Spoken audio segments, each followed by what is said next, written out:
Welcome to the Doofcast, the official variety podcast of doofmedia.com. This is your captain, Captain Scott Daly speaking. I'm the captain. Just so there's no confusion about that, the captain is me. Hello, folks. This is your other captain speaking, Captain Matt Freeman. Hello, ladies and gentlemen. That last message was actually not from the captain. That was from the co-pilot of the show, co-pilot Matt Freeman, actually. We'll have to talk about this later, Captain Daly. This week on our show, it is another one of our patron-produced episodes. For those that don't know, folks that pledge to us at the Supreme Leader Doof level or above on Patreon, that's patreon.com/doofmedia, get to select a TV series for us to do an episode on. Or, I guess not in this case TV series, but just a series for us to do an episode on. This week, patron Tom, also known as Askwho, asked us to take a look at the BBC radio sitcom titled Cabin Pressure. So we are going to be doing a full spoilers review of all 20... How many letters are in the alphabet, Matt? I can't remember. It's like roughly 26 plus or minus. They had changes. There's a holiday episode, and they went to Zurich twice. So let's say 28 episodes, huh? Yeah, sure. So we're going to be doing a full spoilers review of that show. Then we are going to be talking about the results of last week's vote about whether or not the anime Akira will be making it into our canon of great films, our Doof canon. And then Japanese animated film. I'm sorry. You are correct. We conclusively proved without any doubts and no argument could overturn this fact that we laid down that it was not an anime. You are right. Yeah, that's right. Yep. And then we're going to wrap everything up with just me talking for probably too long about some of the things I've been watching lately. Some interesting things that I wanted to bring to your attention or bring to the attention of our listeners. So that's what we're going to do. That's our show. That's our show. So let's just get right into it, Matt, and talk about Cabin Pressure. Matt, what is Cabin Pressure? Cabin Pressure is a radio situation comedy written by John Finnemore. Its first series was broadcast on BBC Radio 4 in 2008. The show follows the exploits of the oddball crew of Gertie, the single airplane owned by MJN Air, as they are chartered to take all manner of items, people, or animals across the world. The show stars Stephanie Cole, Roger Allam, Benedict Cumberbatch, and John Finnemore.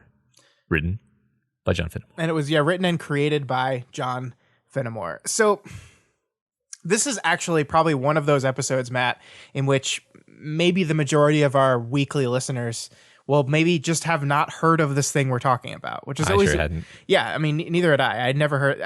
that's not entirely true. Our friends over at MediaMD did a whole episode on this, and I listened to the episode about them talking about the show that I did not listen to until we had to do a show on it. This is actually kind of weird because, like... I feel bad about this because I feel like a lot of our normal listeners are just not going to press play on this episode, and I wish they were listening to me right now so I could tell them to press play on the episode and listen to us talk about this show, because I think everyone needs to listen to Cabin Pressure. Absolutely. I really do. I think this is... I mean, I'm being a little over the top here, but this is probably one of the best sitcoms I've ever had the pleasure of listening to. I feel like if we end up doing like a 2020 retrospective Doof episode, I'm going to be like, yeah, Cabin Pressure was one of the best things that I consumed this year. Absolutely, yeah. It is so good. It is so funny, and it's more than just funny. Like it is heartwarming. It makes you happy.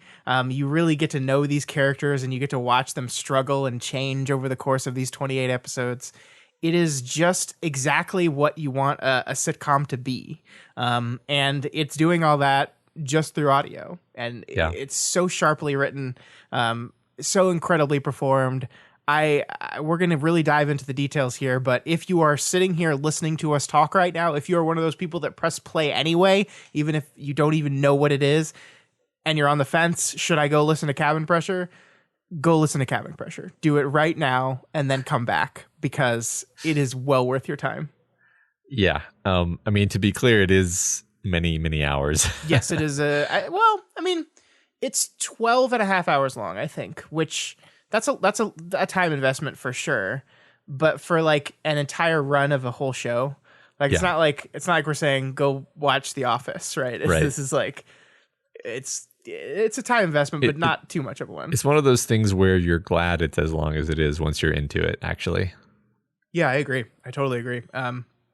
I ended up finishing this thing like 6 days before I needed to because I couldn't stop listening to it. So I completely agree. So if you are sitting here and if you haven't clicked off still, what are you doing? Go.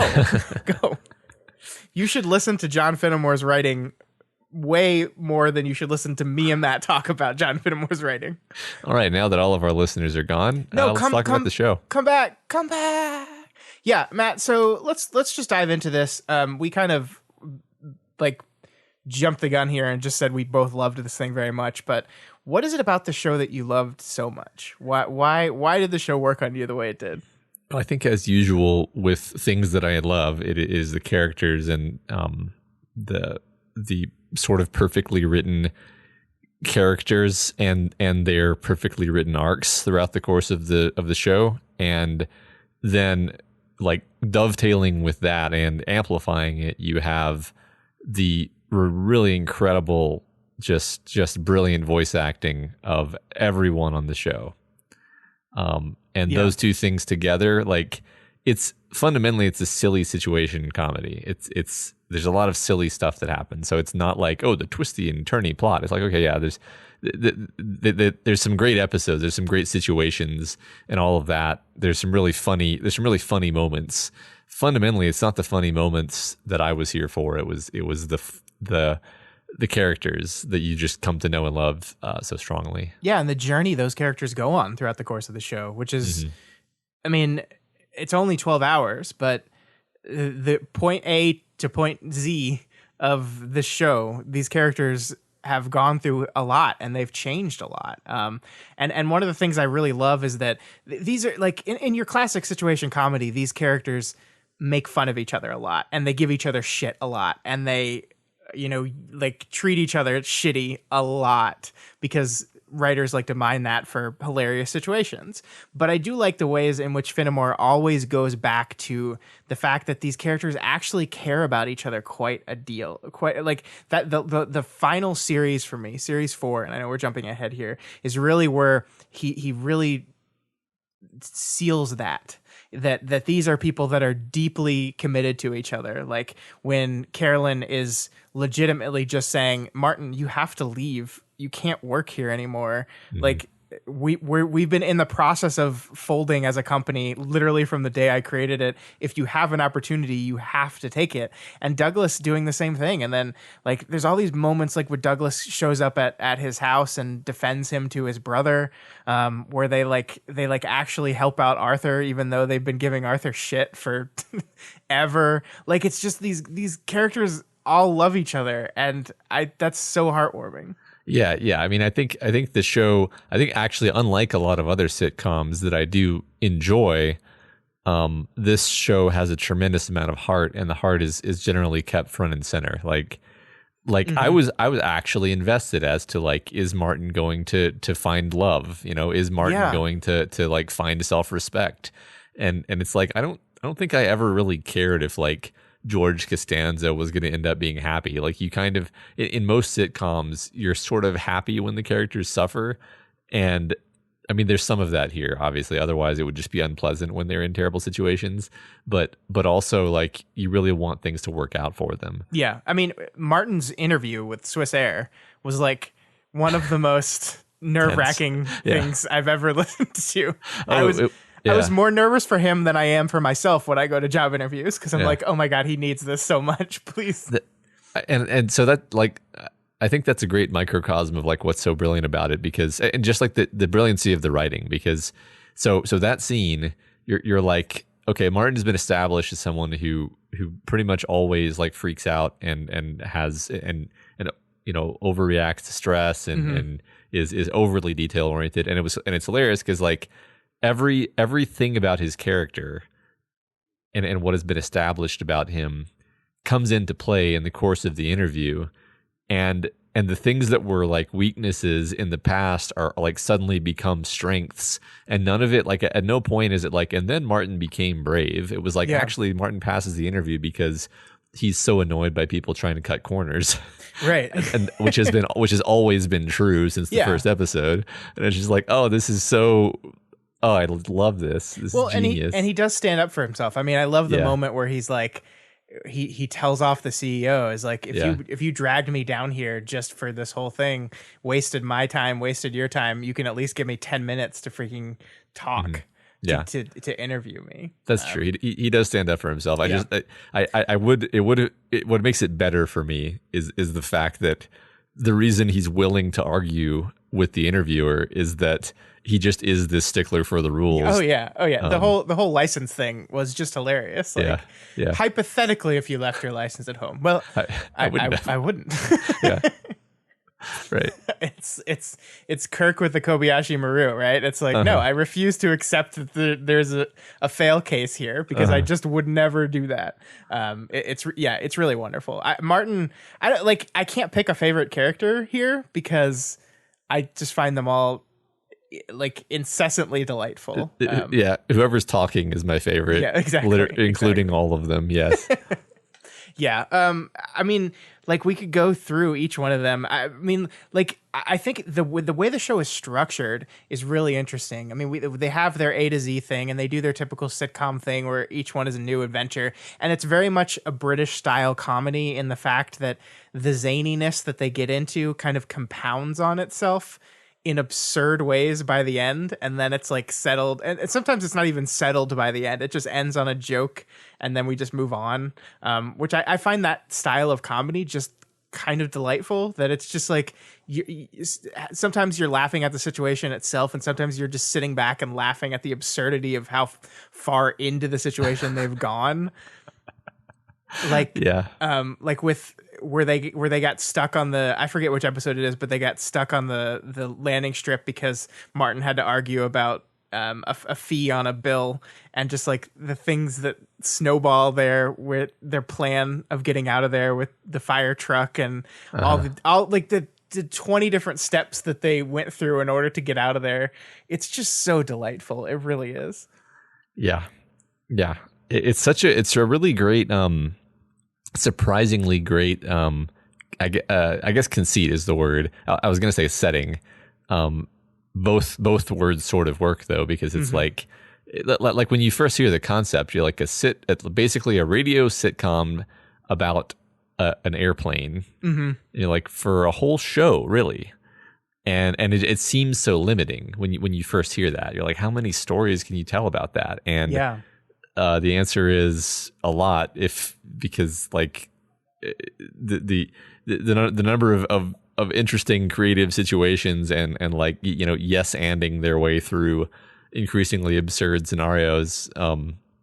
They I don't know. That's kind of what I'm getting at, is like, I'm going to use Seinfeld as an example a lot because I think Seinfeld is genuinely great, but like it's funny how much more limited this premise is, and yet I feel like it, if anything, has like more kind of range and daring in terms of the complicated sorts of situations it creates. I think it's a perfect example of limitation breeds creativity. I do, because you've I mean, like, it's almost limitation out of necessity, because you've said, okay, it's going to be an audio thing.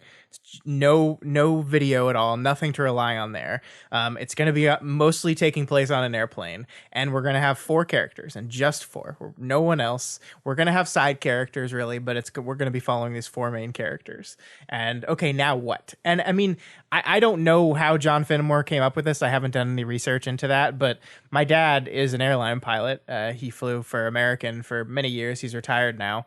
And you do a lot of sitting in a chair next to someone else. And it's my dad did not play the type of games, because I don't think anyone plays these type of games, but there is a lot of just existing with these people that happens when you're sitting in the cockpit of an airplane. And I just the idea that a person as brilliant as John Finnemore says, we could mine that for some really interesting stuff, and then just did it. And a lot of this is our two captains here, or sorry, our captain and our co-pilot here, are playing off a lot of the very typical pilot stereotypes, right? Like Douglas comes off as the arrogant, like cocky, can do anything pilot who you actually assume at first is like a lush, as well as like the drunk pilot stereotype, which I think it's so wonderful that they end up proving that is not true. And then Martin is your stickler by the book type of pilot. And I mean, those my dad had seen both of those types, and I'm not going to state on the show which of those two types my father is, because he might be listening to this, but I think he knows which one of those he is. Yes, is he the good pilot or the safe pilot, as Caroline would say? Yes. But I mean, I think, that's such a wonderful idea. And then you mix in Arthur, who's just like, I think a lot of British comedies have this, just like the dumb one character. But it's so wonderful what they do with that character. And then Carolyn was for a long time my least favorite character on the show. But then, I mean, as it went on, it didn't want to leave her behind. It wanted to explore her whole deal too. And we learn so much about her. We learn about her last relationship. She has this new relationship with Herc, played by the wonderful Anthony Stewart Head, aka Giles from Buffy the Vampire Slayer. Matt, watch Buffy. And I like every one of these characters gets justice. Yeah. Or justice is the wrong word. They get their time. They get their arc. They get their moment in the spotlight. Yeah, well, she at first she is sort of the antagonist almost. Like she's the one who's denying them their fun and even sort of contributing to the problems that are created. And gradually you do get to learn where her heart is, just like you do with everyone else. I mean, I don't think this is really a criticism. I think this is just a fact of storytelling, maybe. But like, I did find it. I don't want to say it was hard to get into, because I genuinely enjoyed even the first episode. But like, before you really feel like the characters, it's sort of a different thing, right? It's you're just like, okay, you've got that guy and her, and okay, all right, okay, this is kind of funny, but it does once you learn who they are as people, and it takes you longer to learn who she is as a person, because the show more slow plays her heartfelt positions on things. Yeah, I mean, they slow play like what the company is for. Like, all is it's a dinky little airline at first, and then they kind of slowly pull back the curtain on, because you're not. I mean, even if they say it in the first episode, you're like, wait, Arthur is who? And who she is, and there's like the first couple episodes, you're kind of trying to orient yourself in the world, and then once you get a handle on the characters, you're really allowed to explore the situations more. And the characters are also getting to know each other, which I think helps, because like I don't remember what episode it is. It was, to me, it was surprisingly late in the show where Douglas and Martin have this heart to heart, where Martin reveals that he's not being paid. Oh my God. He's literally just. He's flying because he gets to be the captain. Yeah. And you're like at first you're like, oh, that's the most genius, absurd, like perfect. Like that was probably the first thing on the brainstorming piece of legal pad that this writer, John Finnemore had, was like, airline pilot wants to be a pilot so badly that he does it for free and works as a man with a van on weekends. It's such a genius. But like I was saying, Douglas is learning this at the same time we are. And so we're sort of participating in the deepening of their relationship, which I think is a great way of going about this. Yeah, especially because the setting for that whole conversation is around Martin learning that Douglas is lying to his wife about what his rank is, that he's going home and putting on a captain's jacket with the 4 bars on it and telling his wife that, yes, he is a captain. And so this has revealed this thing that has become so important to Martin that Douglas has incessantly teased Martin for throughout the entire show up to this point is revealed as something that he's deeply uncomfortable about as well. And that's why the moment at the end of the show when Carolyn says, no, Douglas will be captain is such a earned moment, right? It's such a powerful moment because they've laid the seeds for the importance of that in Douglas in a way that he would never come right out and say it himself, right? Because he's just not that type of person. But Yeah, I think the Martin is not getting paid moment is it's a microcosm of what the show does so well, which is that moment is fucking hilarious because he's using it to win a bet, right? He's lost a bet about arriving on time. And he's like, well, 3 times my salary is nothing. And he's like gloating about it. And so it's really hilarious, but it's also at the same time really heartbreaking. Yeah. Because you realize just how important this thing is to him. That like being a pilot, being a captain is all he's ever wanted in his life. And that's how much he's wanted it, that he's willing to do it for free. It's I mean, like, and I think the show does this again and again. Some of the most hilarious moments in the show are also some of the most heartbreaking / heartwarming moments in the show. It can do both of those things at the same time. And I think that takes a really deft hand and a well executed, performance as well to pull that off. Yeah. I think that's true. I mean, I think the biggest like guttural laugh from me was when Herc, I think this might have been like the last episode, but Herc is telling Carolyn, you know how many of my previous girlfriends or ex-wives have white hair? None. And then she responds, what a novel way you've chosen to end our relationship.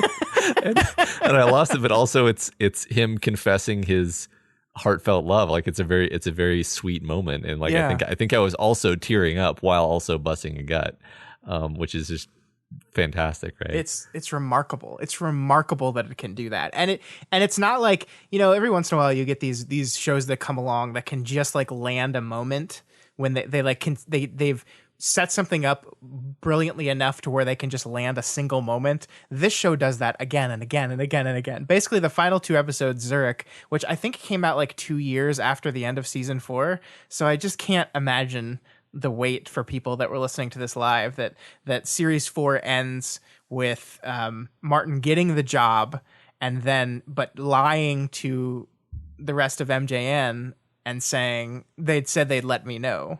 And then you have to wait 2 years to figure out what happens next. Can you imagine? That's awful. I guess I didn't really realize that. Yeah. But I think that in Zurich, Finnemore gets to conclude everything the way he wanted it to, and he gets to give these characters their proper send off, and everyone gets their proper ending, and it's a happy ending for every single one of them. I think it's just so great. I can't say how much I love that Martin gets to be with the Princess of Liechtenstein. It's just like you're like as soon as she's introduced, also I was like, oh, she's exactly the perfect counterpoint to Martin in ways that I don't think I'm even smart enough to figure out how this was concocted from a writing point of view, but it's amazing. Because I don't know, this is a bit detailed, but like I like that like there's at least one other woman that he meets in the show, and you're like, oh, this is going to be the love interest for him, and then it ends up not working out. It happens at least once. Does it happen twice? I can't remember exactly. Yeah, but like it always ends up not quite working out, and you're always kind of like you wanted it to work out for him, but you get why it didn't. And you kind of get that it wouldn't have been right. And then the Princess of Liechtenstein shows up, and like as soon as she showed up, I was like, okay, this is I get it. This is brilliant. It's so good.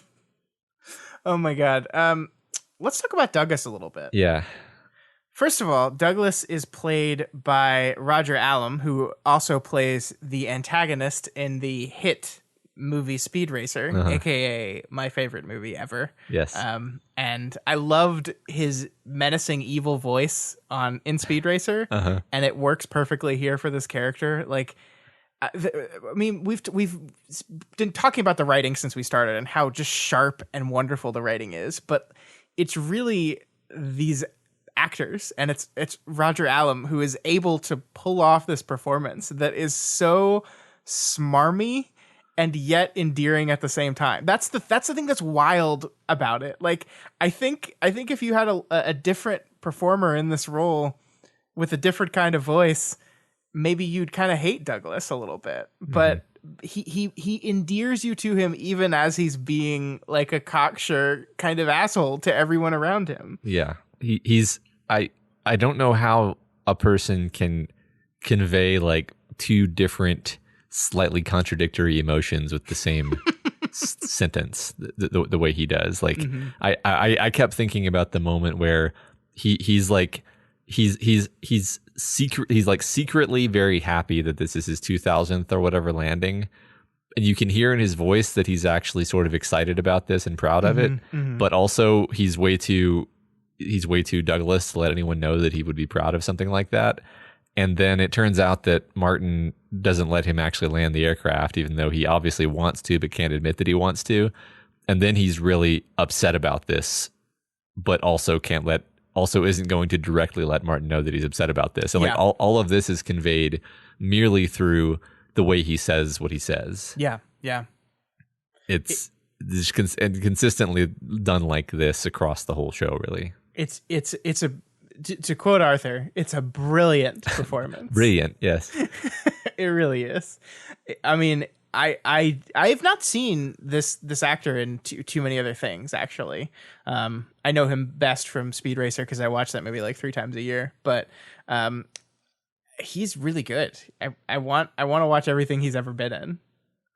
Me too. Yeah, I mean, it's funny because I think he's in the only 2 things I can think of him from are V for Vendetta, where he's a horrible monster. He is in V for Vendetta, yeah. And like you said, Speed Racer, where he's a horrible monster again. So he's always a villain, and I love this because he's not a villain at all. I mean, he's a rogue, you know. But he's got a heart of gold. That's why you love him. Yeah, he's mostly a theater guy. He's done a lot of theater. He's done a lot of Shakespeare. I got him up right now, so I think that's very fitting because he enunciates very well. Yeah. Yeah, and he's got, I mean, I don't know the names for the different British accents, but he's got that very pleasant to listen to British accent. That one, you know. It's very pleasant to listen to. This is what we need, Matt. We're working on our own audio narrative right now, and we need Roger. Do you have any connections? Yeah. Does anyone have any connections? Yeah, I'm gonna have to write a role for Roger. That's actually a good transition to something I wanted to talk to you about. I mean, this is a audio show, and I think maybe this is because it's been on my mind lately because we are, ready to get into pre-production on our audio thing, and I've been thinking about audio as a narrative storytelling genre or technique or style, and like the things that it forces you to do and the things that you can do with it. And I think this show is just like, I was just taking notes. Like I was literally just like writing down notes, and when I noticed the ways it was doing things cleverly. I mean, one of the big things is that, and this actually helped me because I'm usually super bad with character names in shows sometimes. I mean, you've seen that. If anyone's listened to the show for a very long time, you've seen that where I usually fall back on the actor names because I've forgotten the character names. Right. But one thing that this show does a lot is it has characters repeat names over and over again. And it's doing that for a practical reason. It's doing that because if you have a scene in which all 4 of these characters are in it, you need to be indicating to your audience who the person is talking to. So they use the names more often than you might in a normal conversation. And I think that's it's very smart, and it really worked. And I think it helps you, the audio listener, really understand who is who very quickly. Yeah, I think that's true. I think that's definitely true. I think, each actor has their own, as a very, very, it's actually a very caricatured way of speaking, although because of the way, I don't know what it is exactly, but because of the way we are trained to consume media, maybe you just accept that that's the character. Sure. Like Arthur is always talking in this like overly excited and a little bit too fast and it's very consistent, and it's like, okay, that's Arthur. He's a very he's always going to be talking in this specific way. Benedict Cumberbatch is always talking in this very specific way, which is funny because Benedict Cumberbatch's voice to me doesn't sound like Benedict Cumberbatch, which is partially because I'm used to hearing him talking in a gravelly American accent, but also just because like he is doing a voice for Martin Creef. Yeah. There's also an episode that I guess Cumberbatch wasn't available and somebody else plays Martin, and that shit threw me for a loop, Matt. I did not do well with that. I somehow didn't notice this, man. Which episode was this? I forget which episode it was, and the only reason I know this for sure is because I was like, Martin sounds different in this episode, and then I listened to where they do the cast at the end, and it said blah blah blah as Martin, and I was like, oh, huh. I wonder what happened there, and then I just never looked into it, which I probably should have. But yeah, I don't know if he was just busy doing something else, and they just needed to get an episode out. I don't know. Huh. Maybe I'm making this all up. I feel like I'm not. Maybe you dreamed this. No, I don't know. That this is interesting. I'm looking this up now because I need to know. I'm like 90. You know what? We don't need to do this live. Someone will tell me. Someone will tell me after the fact and be like, "No, okay. Scott, that never happened." I just have to get in somewhere. How speaking of things that are slow played, how great it was to learn that MJN Air stands for My Jet Now, because she was bragging that she got the jet in the divorce. She's like, "Oh my god, that's amazing. That's so good. That's such a delightful little detail." Oh, you know what I'm actually thinking of? I'm actually thinking of just when there's an actor called Martin in an episode. That's what I'm actually thinking of. Okay. So and I just think Cumberbatch isn't in that episode because no, maybe not. I don't know. I'm going insane. All right. Disregard everything I've just said. We'll release a follow-up episode where we just talk about this specific confusion. Okay. So, I don't know if I just did want to mention, like, I think here and there, the laugh track is a bit much, but honestly, it maybe distracted me like 4 times in the 12-hour runtime. So I guess not that bad. It took a little bit of getting used to. Yeah. I mean, here's how I feel about this kind of thing. I think laugh tracks have kind of gotten a bad rap. Yeah. Generally. And I think it's because some of the least funny shows out there use them.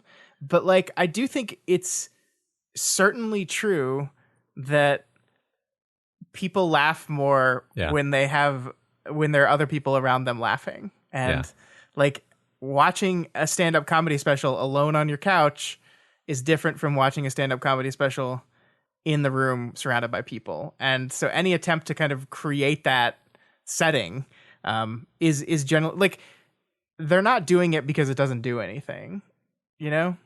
Yeah, absolutely. I agree with you. A lot of my favorite sitcoms use laugh tracks. I think a lot of my least favorite sitcoms also use laugh tracks. So it doesn't have anything to do with the laugh track. It was really just there were moments where it would be like, witticism, ha ha ha, reply, ha ha ha, reply, ha ha, like just like 7 times in a row, and you're just like, okay, you can hold off until they're done and then do the laugh. And that's more of from the perspective of someone who's trying to think about how to do audio.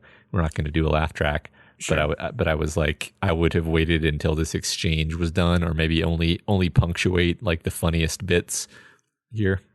Yeah. I mean, that's that. Yeah, if you have a good point there. Yeah, I mean, it's all like these are all editing decisions, right? Yeah. Because obviously this is canned laughter they're tossing in there. Yeah. Not a huge deal. Not a huge deal at all. Just something where it is an interesting fact about the medium, that the medium even of televised comedy, that you add a laugh track. I mean, there's a reason why comedians. I was hearing how, like, due to coronavirus, there's not a lot of comedy club audiences in the world. So some comedians are trying to do like Zoom shows.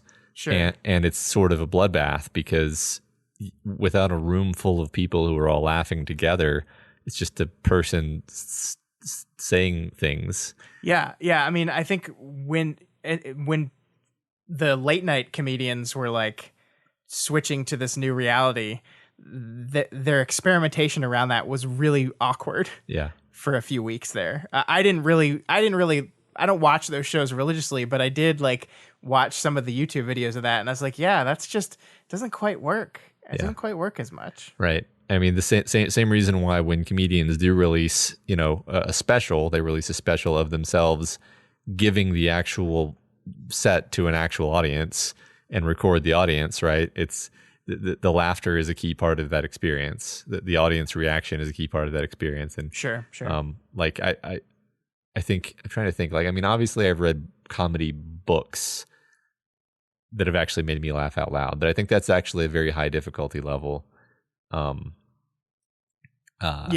I am a laugh out loud person. I laugh out loud a lot, so I'll be sitting there watching some comedy with my wife, and I'll just be like struggling to breathe because I'm laughing so much. But I definitely laugh more when there's people around me laughing. So yeah, like I don't know. I think it makes sense to have the laugh track there, but I will give you the point that there are times when maybe just a little bit too excited about pressing that button. Just a little bit. Yeah. What else, Scott? I don't know. I'm kind of just like going down the rabbit hole as we're talking about how I decided that someone else was playing Martin. I literally just think so I listened to some of these episodes as I was going to bed, and I would fall asleep and not remember where I stopped, and then have to pick up an episode and just be like, I think I was this far into this one. So I might have literally just like forgotten that the Martin character in this episode was an actor that was named Martin, and just confused myself. Because I cannot find anything to confirm what I thought. I can't either. So I swear he sounded different, though. I swear he sounded like I did. As soon as I heard like that it was Benedict Cumberbatch, like I recognized his voice as soon as I knew that. And like this time, I mean, because it probably was different because he was Martin, the other Martin, the actor Martin. Yeah. I don't know. Yeah. I don't know. I guess there's a few other things we could talk about. I love the plot contrivance of Burling Day. Oh my god, the Burling Day episodes are some of my favorites. Yeah, for sure. It's such a great like it's just introducing this idea of like we're gonna do this. I think 3 times. At least 3 times, and like each time it's gonna be a different twist on this idea of we're going to try to get this guy to give us big tips, and there's going to be some wacky thing that interferes with just a straightforward execution of the plan. And then Douglas is going to try to steal the whiskey, and like it tops itself each time it tries to, it approaches this formula again. And yeah, just, I don't know. It's a sort of, the whole thing is sort of a masterclass in understanding how to structure like long form comedy, and how to build in your beats that you're going to repeat and return to. And because they could have just done, the whole show could have just been one-offs, right? But having stuff like, okay, this is another Burling Day episode, you kind of know what you're in for, and then you can play in that space of how is this going to go awry in a different way than the previous Burling Day did, and how are we going to play off what happened last time? Yeah, it's great. Yeah, I was so emotionally invested in how the fuck he was going to steal the whiskey this time. Like I've never been as emotionally invested in a silly plotline like that. I was like, how's he going to do it? Like it was actually just a brilliantly constructed little heist thing every time, and it was always fun. I love Douglas because like the way he's written, he is just like an evil genius, but he's also like he's so incorrigible that he self-sabotages, and that's why he's co-pilot on MJ and Air. Yeah. And I think that's a fantastic character concept. Like, it's so much more interesting to me than like Moriarty. It's like, okay, it's Moriarty, but he's a loser actually, because he has sabotaged himself, and he can't he can't stop himself from being, you know, from trying out the con or whatever. Completely. He like acts as if he's better than all this, and yet he's here. He's the co-pilot on a shitty 4-person airline. Yeah. And like he's running his schemes because like it's the only way he can feel superior. Truly. And yeah, I mean he's a brilliant character. They're all brilliant characters. Everything's brilliant. Yellow car. There's so many games in this that I'm going to think about for the rest of my life. Like the yellow car thing, the lemon game, which, I mean, going back to our conversation about using audio to its fullest effect. I was talking to Elliot about this because Elliot and Ruben both love the show as well. And he pointed out that the lemon game is just a perfect use of a joke that would only work on audio when the lemon has just been on the top of Martin's hat the whole fucking time and he hasn't noticed it. And like they get to land that joke at the very end of the show. That's just the show smartly saying, okay, we have this thing where people can't see something. And so we can use that to construct a joke and play off of it in really, really great ways. And I loved it. No, that's definitely something I kept noticing is like, so like just for example, when she's like placing the lemon like on the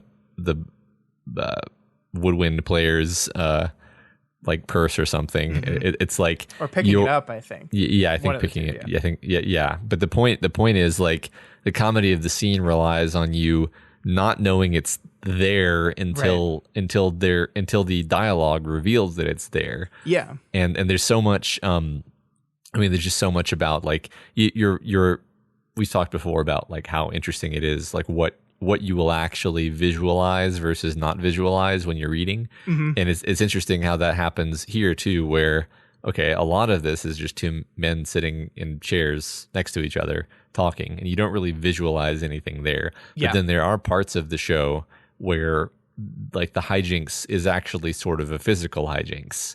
Like the car gets stuck under a bridge or something because and then you are visualizing things and you're not even really conscious of the fact that you are, but you can't really understand like it doesn't make sense if you don't. So it's very interesting to me how, you know, the tricks of okay, how do we convey what's happening in this rather complex situation when we can't describe it? All we can do is have the characters react to it verbally.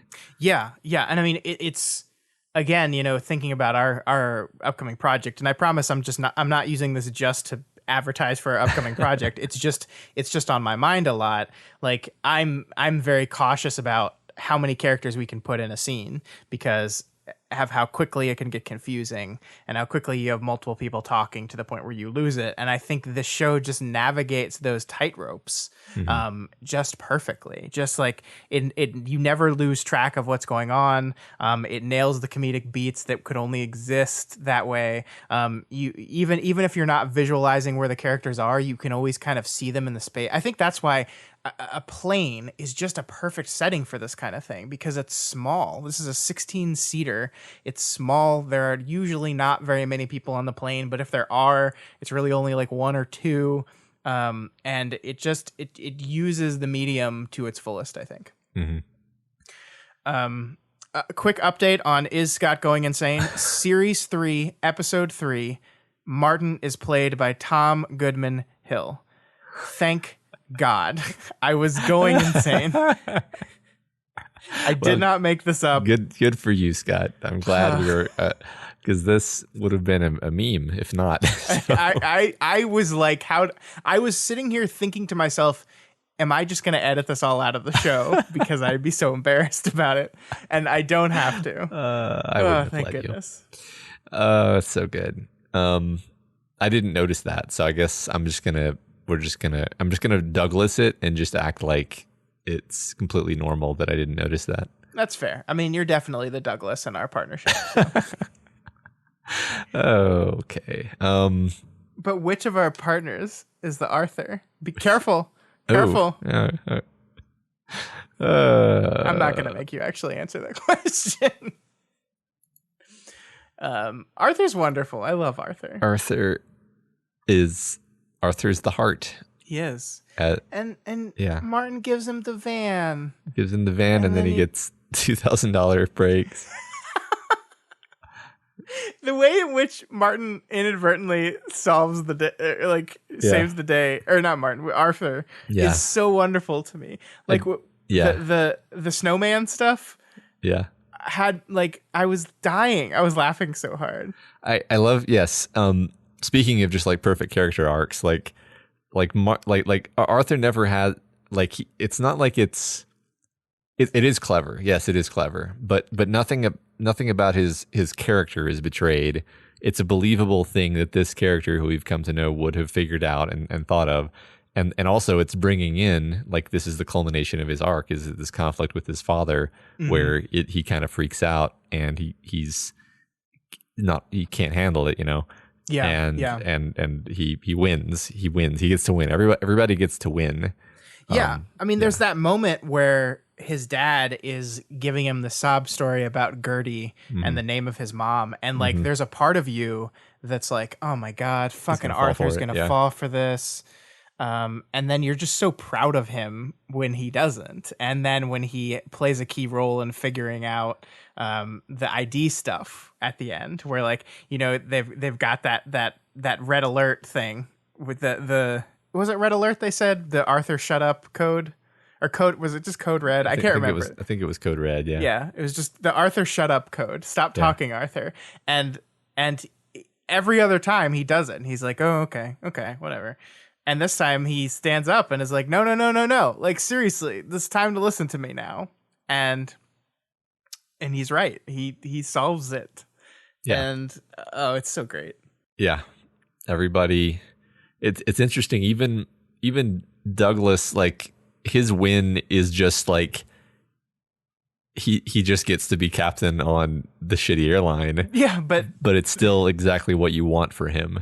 Right. I loved that earlier scene where he's test flying for another airline, right? Yeah. And trying to strike up a conversation with that pilot, and just there's nothing doing it's there. Terrible. Yeah. It's just awful, and you realize that this is not going to be a thing that makes him happy. For all his giving shit and talking shit, he loves the arrangement with Martin. He loves the arrangement with Carolyn and with Arthur. And so his happiness is getting that same arrangement, except he's put into the captain's chair. Because he's earned it. Yeah, that one's just perfect, because the problem isn't that he doesn't get to be captain on that plane. The problem is that the other guy is just I don't really care who's captain. Doesn't matter.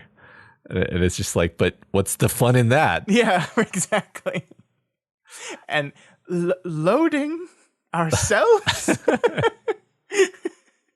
Yeah, the horror in his voice. Yeah, which you feel like any real small charter business that would absolutely be. It would be the crew is so small that everyone has to chip in. Probably. Yeah. It's really great. Oh, what a great show, Matt! What a great show, and I'm so glad that I'm not going insane and Benedict Cumberbatch was actually not in an episode. Thank goodness. Me too. If for whatever reason you've listened to us all talk about it, and basically spoil the entire thing, and you're still on the fence, listen to this thing, y'all. Just take 12 hours. Just don't listen to podcasts for a week. That would do it for me. I don't know how many podcasts you guys listen to, but if you don't listen to this instead of podcasts for a week, and you'll get to listen to it all, and then you'll catch up on all the Doofcast episodes you missed, because obviously you need to still listen to every single one of our shows as well. But what a joy. What a joy. John Finnemore is a person I need to pay attention to now. Yeah. I'm very into whatever he's doing, and I need to find out immediately what's John Finnemore got going on right now. Yeah, this is basically what I'm walking away from this with is okay, I need to figure out who this person is and what they're doing. I glanced over their Wikipedia. It doesn't seem like he's doing anything that I have heard of, honestly. He's got another radio comedy show called Double Axe that won an award in 2017. So I kind of want to see if I can check that out. Yeah, sounds good. Can you think of a person that maybe wouldn't like this show. There are people out there that just don't like the British style of comedy, and I'm wondering if this show would not work for them. If the British style, the very like dry, silly British type of wit would just not work for them. I don't even know if that's true, but yeah, that's one thing I was thinking about is I'm kind of like I think it would be a bit reductive to just say like, oh yeah, that British comedy. It's like no, this is just a really good comedy. I mean, there's definitely some of that in there, and there's definitely a lot of the humor throughout it is like, oh, it's because they're British and therefore repressed, and that's the joke. Like these British people love to make that joke about themselves. Yes. But that's not. I mean, that's a small fraction of the total humor. I mean, really, if you enjoy any, like to me, I'm sort of thinking like you could just make this as a televised sitcom. You could just make it as a televised sitcom, and it would be something that like all Americans would enjoy. Like, it's, God, don't put that into the world. We're gonna see a headline tomorrow that says BBC's Cabin Pressure optioned for HBO Max or something. Yeah, I mean, I don't know. As long as John Finnemore gets money for it, I'm fine. Sure. I just remember when they did an episode of the IT Crowd, and it starred Joel McHale. You probably never even saw that because it was awful. Don't even know what you're talking about. You've never seen the IT Crowd? Nope. Huh, interesting.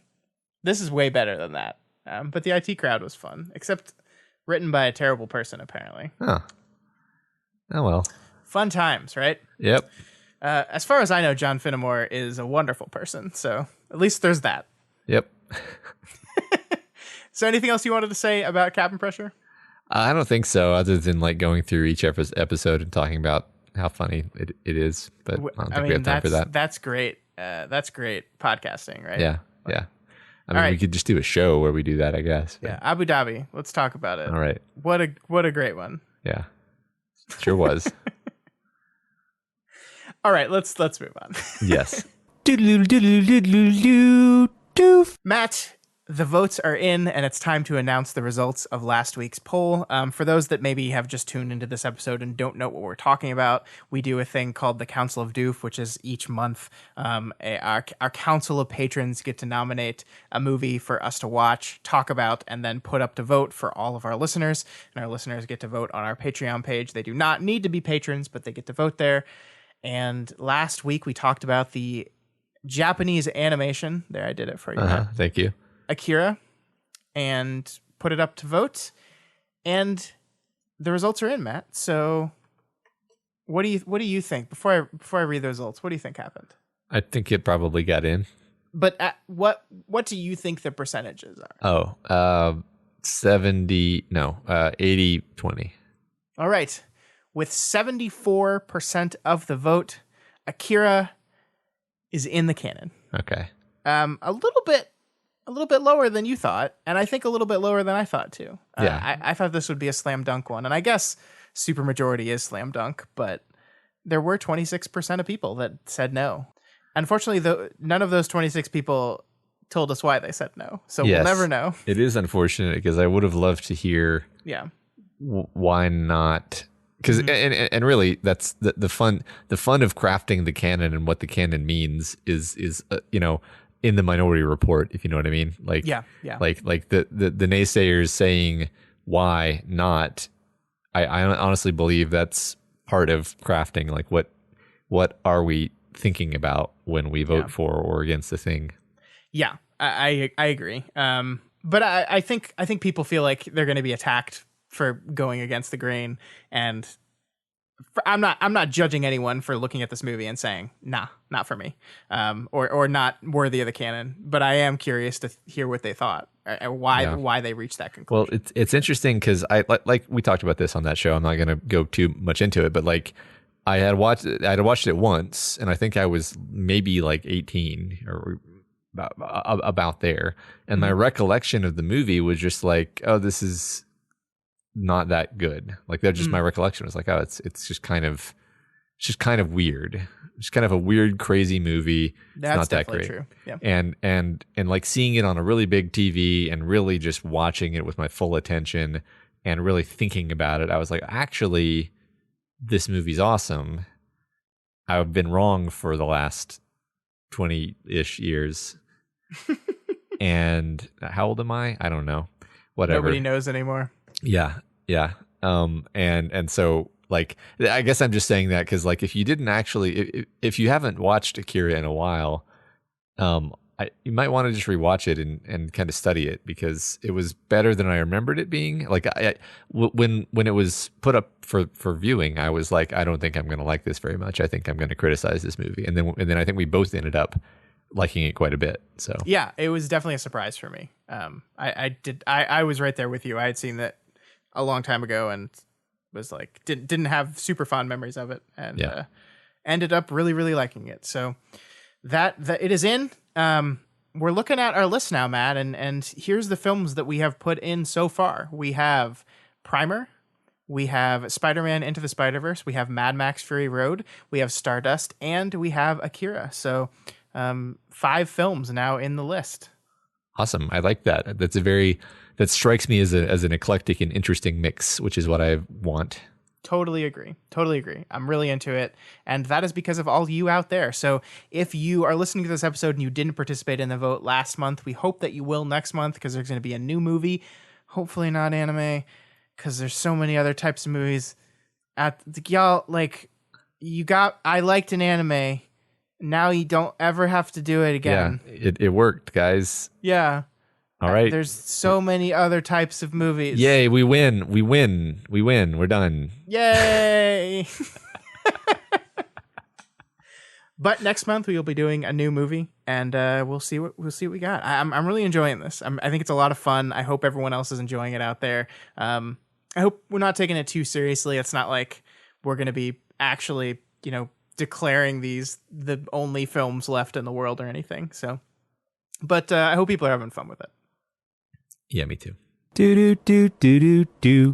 Doof. Okay, Matt, let's talk a little bit about what I, and maybe you, if you can think of anything, have been watching. All right, let's do it. We like to do this every once in a while, just at the very end of our show, if one of us or both of us have been watching a bunch of different things that aren't things that we think could fill a topic for a whole show. And I watched a few of those things in the past week that I wanted to draw some attention to. The first one, Matt, is a movie called An American Pickle. It is a comedy on HBO Max.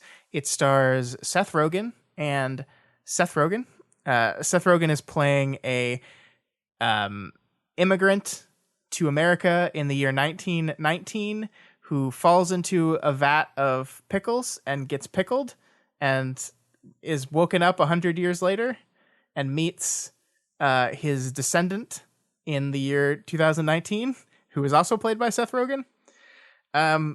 It's a wild movie, Matt. It's kind of crazy. I already am into this just by your short description. I'd never heard anything about this before, though.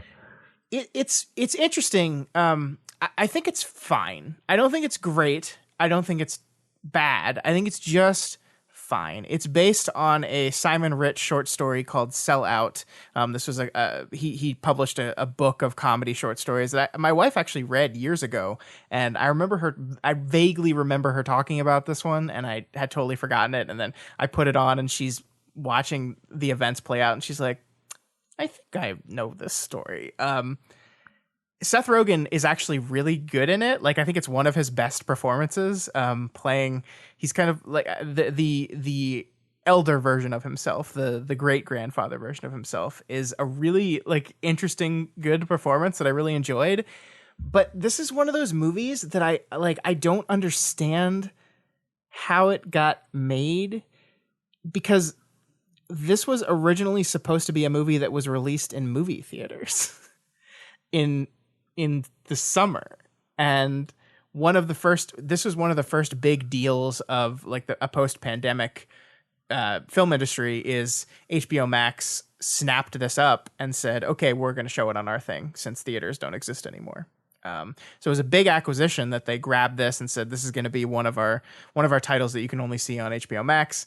But it's crazy to me that this was going to be a theatrical release, because it seems like the perfect streaming film. It seems like the perfect film to toss on and watch on your TV about Seth Rogen playing this 100-year-old Jewish man dealing with modern New York City and dealing with it badly. And like, I just don't understand. Like, it's wild to me. It's wild to me, and I don't quite understand it. I mean, what's funny is I think that hundreds of movies over the last many years fit the bill of being things where you're like, this just didn't need to go to theaters. This should have been. This should have maybe already gone to streaming, or, I mean, streaming is a pretty new thing anyway, but like, there's a lot of movies where you see it and you're just like, there's no way I'm going to see this movie. Maybe if it were streaming, I might stream it, but yeah, I don't know. It's interesting. So, I mean, is this good? Is this a good thing? I don't know. I'm asking you. I don't know either. I was reading some writing from some other critics, and one of them called this like a medium movie. And I think that like, these are movies that are good, and I want them to exist, and I want them to continue to be made. And I look at this plethora of streaming platforms as maybe a chance for these kind of movies to continue to be made in a world in which theaters are slowly dying. And I look at that as a good thing. I do. Because like, this movie is exactly where it belongs. It is exactly where it belongs. It's on a streaming service. It'll be watched by a lot of people on that streaming service, and it'll do pretty well. I think Seth Rogen will get some credit that he absolutely deserves, because he does turn in a good performance. And that's it. That's it. And that's okay, right? Like, that's fine. Yeah, sure. I mean, not everything has to succeed in the same way. Yeah, exactly. And it seems like it had a $20 million budget, so it's probably a good budget to be on a streaming service. Yeah, it is, because there's no way this movie would have made $20 million in a movie theater. And it's like, the pandemic maybe saved this movie. I don't know how much HBO bought it for. But I don't even know, because it's like, HBO Max is such a weird service. I want to rant about HBO Max, and they apparently like fired their whole leadership team last week because they've made so many mistakes in launching this thing. It's just hilarious. Interesting. Like, for example, there were 4 different instances of HBO at once when HBO Max launched, and no consumer knew what the fuck any of them meant, and was so, remember, like HBO Go, HBO Now, HBO Max, and home box office. God, it was so hard to watch Game of Thrones, and like I think a big reason why I'm currently not subscribed to any HBO things is because I was like, which of these things am I paying for? Yeah, they've finally gotten around it where they're sunsetting everything. So it's like, either you will watch it through your cable or you will use the HBO Max app, which is what they should have done in the first place, and they should have gotten all this done before they even launched their thing. It was just a stupid idea. It was really dumb. And I don't know, like, I think like 6 to 12 months from now, I might want to do an episode of just like it's been a while since all these streaming services came out in the great streaming war. How are they doing? What's going on? Like, how did all this go? Because I think for some of it, it's too early to tell. It's weird. It's wacky. It's a wacky time we live in. Yep. Netflix is killing it, by the way. Netflix is fine. They're loving it. Remember last year when we were worried about Netflix a little bit? Nah, the pandemic set them up perfectly. Yeah. Yeah, they seem to have settled into a nice groove, actually. Because it seems like there was a time when you would go on Netflix and you would just be like, there's just nothing to watch. There's nothing. Yeah. And now I go on there and I'm like, okay, there's a lot of stuff that I would never watch in a million years, but I can generally see something that I might be interested in. And that's kind of all you need, right? Yeah, and I think you said this when we talked about this a while ago, and we had a whole episode about the streaming wars. you proposed this idea. Like, what was happening, and the reason people were worried about Netflix is because Friends and The Office, the two most popular shows on Netflix, were leaving Netflix. And one of them going to Peacock and one of them going to HBO Max. I think Office is going to HBO Max. Friends is on Peacock now. And people were like, well, shit. People are going to cancel their subscription and they're going to subscribe to the one where they can see their favorite show over and over again. But I think something you said, and I want to give you credit for this because I think you've been kind of proven right a little bit. And it'll take maybe 6 more months to see if you're exactly right. That like, yeah, people really love watching Friends and people really love watching The Office, but they don't love it enough to where they're going to go out and subscribe to a new service for it. People watch The Office and they watch Friends because they can hit a button on their remote and it's just there and they know what it is and it's comfort food, but like not enough to like get off the couch and do something, you know, like there's a difference between reaching for a chocolate bar that's in front of you and going to the store and buying yourself a chocolate bar. Yes. And like, I think what the numbers have shown is that Friends and The Office are not the draw that these streaming services thought they were. Like, maybe they help you retain customers once you've got them, but they certainly aren't going to bring you customers. I think they were just not like it's. I was merely reacting to the way that The Office got watched in my household, which was like a thing to put on while you wash dishes. Wash dishes, like or like zone out, which is not like it's just like you said, it's because it's there. It's the same way that I'll put on YouTube videos that I've actually listened to 6 times before, just so that I'll have like a voice talking in the background. I don't know why I do that exactly. I wonder if that's a normal thing or not. But like, I'm not even watching it. I just want to hear like a droning human in the room with me while I'm working sometimes. And that's sort of why people were watching these things. I mean, I don't do that just because I'm eternally behind on both YouTube videos and podcasts. So I will always have that voice. Always. So I don't need to rewatch things, but I get that. I totally get that. Yeah. I mean, if it's something that we're going to talk about, then I need to pay attention to it, which means I can't have it on as background noise, but yeah. Sure. Yeah. Yeah. So we went a little off track there, but that's An American Pickle. It's on HBO Max right now. If you want to if you have HBO Max, American Pickle. There's actually a show coming out to HBO Max that I'm very excited for. Lovecraft Country. I think premieres this weekend on HBO Max, and I'm very excited about that show. It's getting really, really good reviews. Produced by Jordan Peele, and I think it's gonna be really good. So yeah, I that might get me to sign up actually. Yeah. But the other thing I wanted to quickly talk about is a documentary called The Speed Cubers. This is a documentary on Netflix, and it is about speed cubers. These are people who solve Rubik's Cubes real fast. It is like one of the most niche performance sports ever. Like even the documentary chronicles the the world championship of speed cubing, and it's in like a hotel, and like it's not even a full room of people watching this. Like it's a very niche sport. It's very, very niche, but it's like a 50-minute documentary. It's not very long at all, but it's following like 2 of the best cubers in the industry, Max Park and a guy named Felix Zemdegs. And they're like the very best. And Felix is like one of the older cubers, and Max is this up and coming kid who's ending like being one of the best ones ever. And Max is on the spectrum. He has autism, and it's actually this like beautiful story of these 2 people that are both competitors and best friends.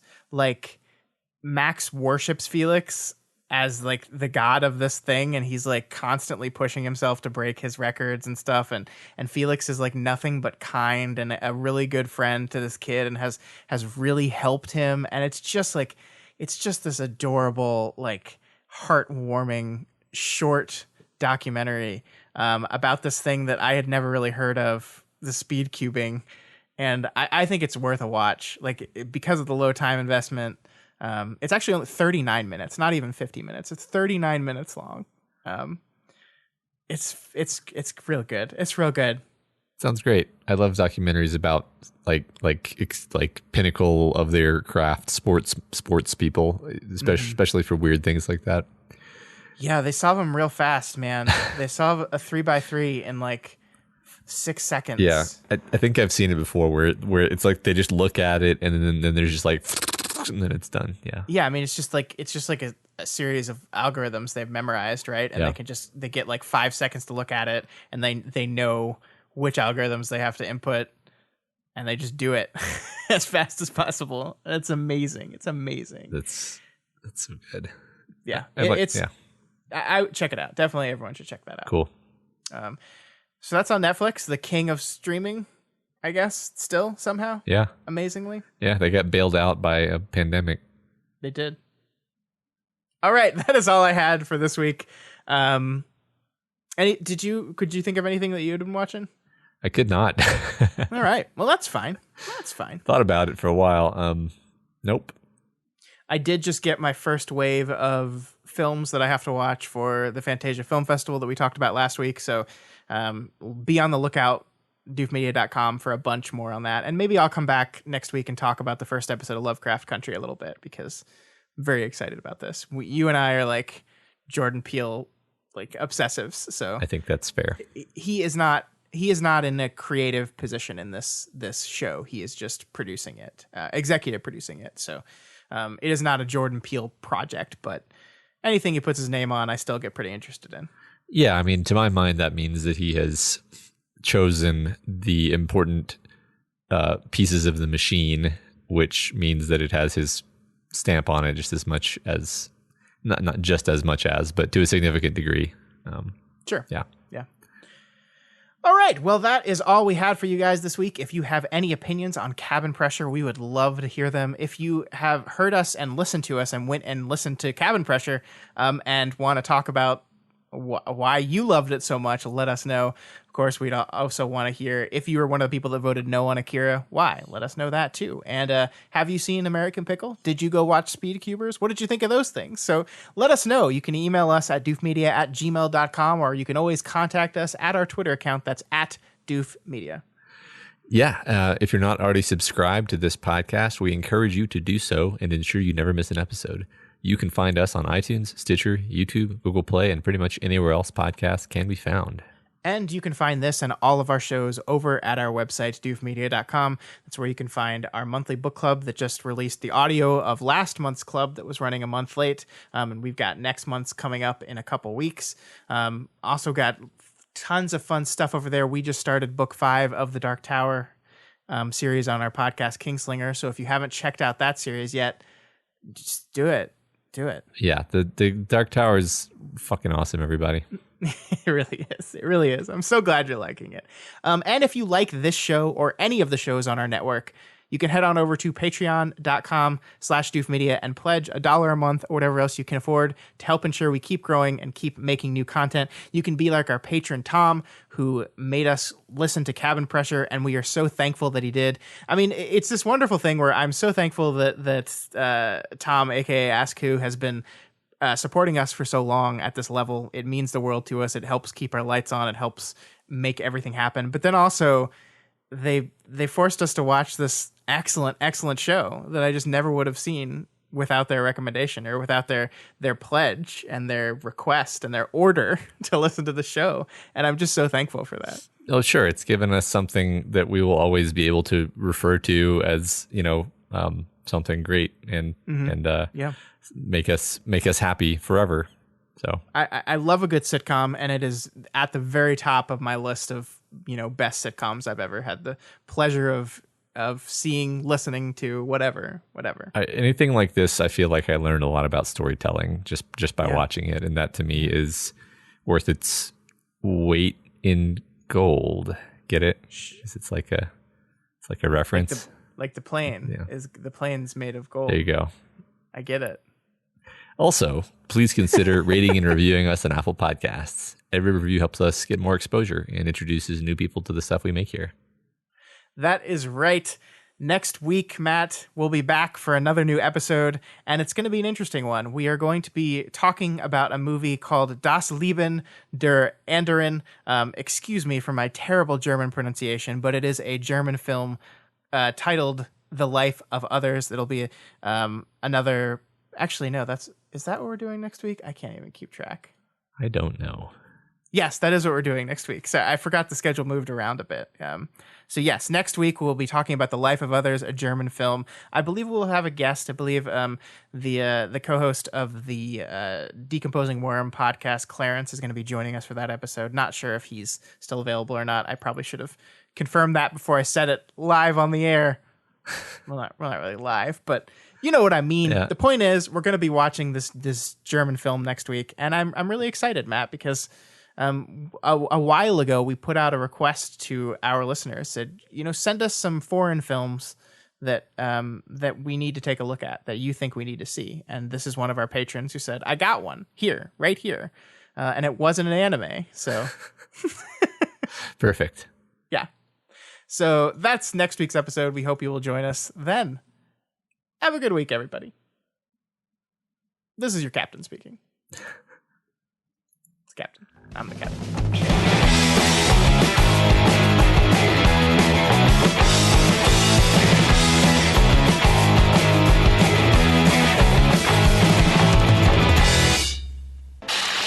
My name is Doof, and you'll do what I say. My name is Doof, and you'll do what I say.